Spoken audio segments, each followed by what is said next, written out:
Hello friends, how are you? This is Dr. Shinagi, Ayurveda and Medicine doctor and also Isha Hatha Yoga teacher. So today in this video we are going to talk about what kind of wheat we should use. These days along with wheat, the most common word that comes in our mind is gluten. Oh, we can't digest free wheat, it takes gluten and this and that. So people wants to know like what Ayurveda has to say about wheat and what kind of wheat we should use and what way we should use wheat that it will get easily digested.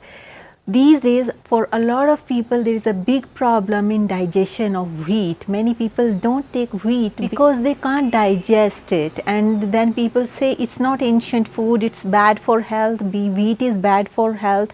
Anything that is not organic is bad for health. It's universal. It doesn't matter you are eating koina, you are eating wheat, you are eating millets, you are eating ragi, you are eating whatever food. If it is inorganic, if it is not organic and it's not natural, it is processed with synthetic chemicals, it is bad for your health.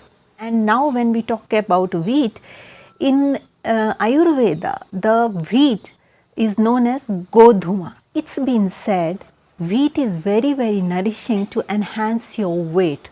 All those people who want to gain weight, they should eat wheat. What kind of wheat?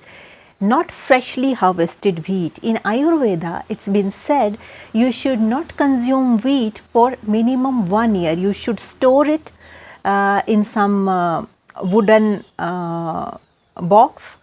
Like in India, traditionally there are specially designed wooden boxes to keep the wheat for 1 year.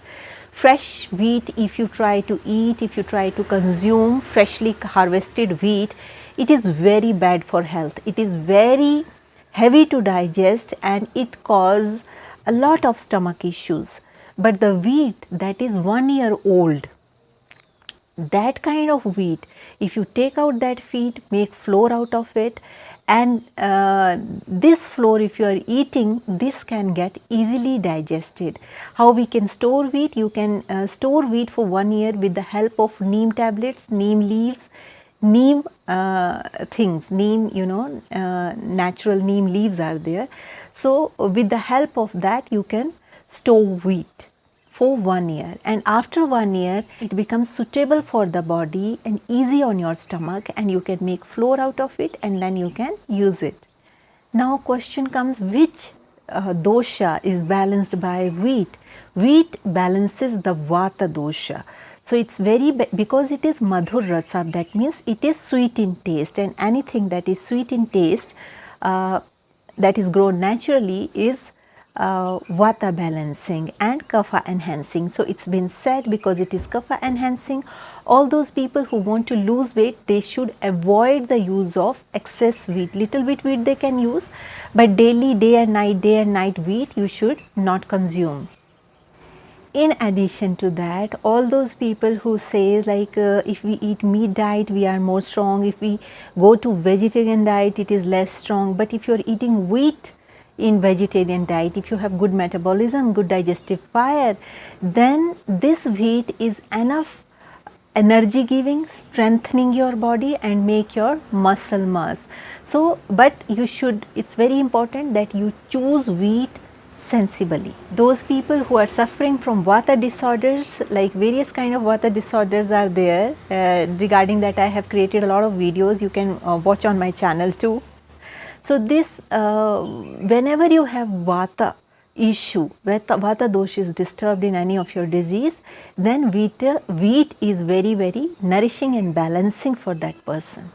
Wheat is cooling in potency and it is very beneficial to promote energy and stability.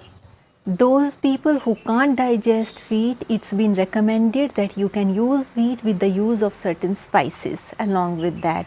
These spices can be used in the form of some vegetable soup, cooked vegetable, boiled vegetable, but nourished with some spices, because spices enhances the digestive fire, that boost up your metabolism, and the digestion of wheat will become easy. So that's all about wheat video. Thank you so much for watching, and if you're watching me for the first time, there is a bell icon, there is a subscription button. Please click the bell icon, hit the subscription button so that you stay in tune with our upcoming videos. Also, if you would like to support us, there is a join button near subscription button. You can click this join button and you can support us. Those of you who want Ayurveda consultations, please write to me on this given email ID and I will let you know how we can schedule it. And if you have any question, please write down those questions in the comment section. I will try to answer your questions in the best possible way. So with this note, I would like to say stay healthy, stay blessed, take care. Bye.